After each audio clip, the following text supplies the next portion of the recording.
తెలంగాణ రాష్ట్ర సాధనలో మన కల్వకుంట్ల చంద్రశేఖరరావు గారు ప్రియతమ నాయకులు, వారికి వెన్నంటి ఎప్పుడు మామ అల్లుళ్ళుగా అందరికీ పరిచయమైన వ్యక్తి. ఆ వ్యక్తి తన ప్రతి ప్రస్థానం ఎదుగుదలలో కూడా కేసీఆర్ వెంబడే ఉన్నారు.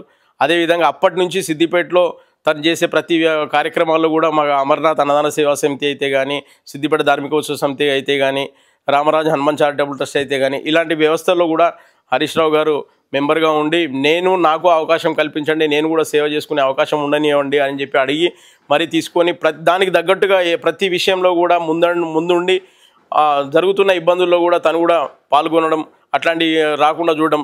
కొసమెరుపు ఏంటంటే, ఇప్పుడు ఇదివరకు సిద్దిపేట పరిసర ప్రాంత ప్రజలు అమర్నాథ్కి వెళ్ళాలంటే హైదరాబాద్కి వెళ్ళి పర్మిట్ తీసుకోవాల్సిన అవసరం ఉండేది.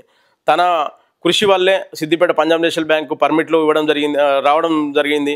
ఇప్పుడు ఈ సంవత్సరం కూడా తను ఆరోగ్య శాఖ మంత్రిగా ఉన్నప్పుడు తన సిద్దిపేటను ఒకటే కాకుండా తెలంగాణ వ్యాప్తంగా ఉన్న అమర్నాథ్ యాత్రికుల ఇబ్బందుల్ని దృష్టిలో పెట్టుకొని ప్రతి జిల్లా హెడ్ క్వార్టర్లో కూడా డాక్టర్స్ కంపల్సరీ పర్మిట్ల విధానం అనేది ఇవ్వాలి, ప్రతి దగ్గరికి ఎక్కడికో పోయి ఇబ్బంది పడొద్దు అనేది ఒక ఆలోచనతోటి తీసుకొని ఈ సంవత్సరం కూడా అది ఇంప్లిమెంటేషన్ జరిగింది. ప్రతి జిల్లా హెడ్ క్వార్టర్లో కూడా పర్మిట్లు ఇవ్వడానికి డాక్టర్స్కి వెసులుబాటు జరిగింది. అయితే హరీష్ రావు గారి గురించి చెప్పాలంటే ఆయన కదులుతున్న కాలం అని చెప్పొచ్చు.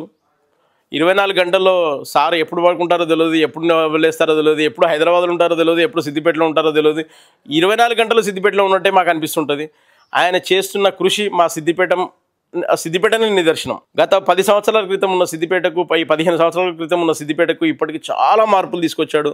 ప్రతి మార్పులో హరీష్ రావు గారి బ్రాండ్ అనేది కనబడుతుంది. కొమటి చెరువు కానీ, రోడ్లే కానీ, ప్రతి విషయంలో కూడా చాలా అద్భుతమైన విజన్ అనేది కనబడుతుంది. ఆ విజన్లో మేము కూడా ఆయనతో పాటు ఉండడం అనేది మాకు సంతోషం అనిపిస్తుంది. ఈ 3 సంస్థలు, మా అమర్నాథ్ అన్నదాన సేవా సమితి, రామరాజు హనుమాన్ చారిటబుల్ ట్రస్ట్, సిద్దిపేట ధార్మికోత్సవ సమితిలో కూడా తను కూడా మెంబరు.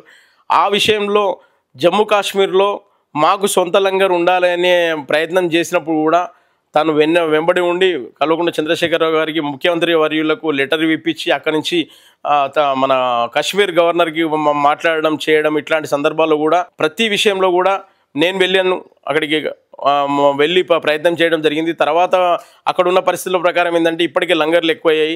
తదుపరి లంగర్ ఎప్పుడైతే ఇవ్వాలనుకుంటామో అది తప్పకుండా సిద్దిపేట వాళ్ళకే ఇస్తాం, దక్షిణాది నుంచి మీరు మాత్రమే ప్రాతినిధ్యం వహిస్తున్నారు కాబట్టి మీకు ఇస్తామని చెప్పి మాట ఇచ్చిన సందర్భంలో కూడా హరీష్ రావు గారి కృషి చాలా గొప్పది.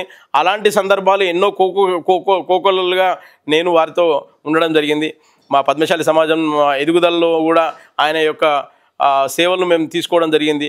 మాకు చేనేత రంగంలో కానీ జరుగుతున్న ఇబ్బందులు కానీ, తక్కువ శాలరీస్తో పనిచేస్తున్న పద్మశాలీలు ఇప్పుడు సిద్దిపేటలో 35,000 జనాభా ఉంది. ఆ 35,000 జనాభాల దృష్టిలో కూడా హరీష్ రావు గారి కృషి కూడా ఎంతో గొప్పది. ఆయన కూడా ప్రతి ఒక్క వర్గాన్ని కూడా అదేవిధంగా చూడడం జరుగుతుంది. అట్లాంటి సందర్భాల్లో ఆయనతో కలిసి పనిచేసిన క్షణాలు మధుర క్షణాలు ఇవి.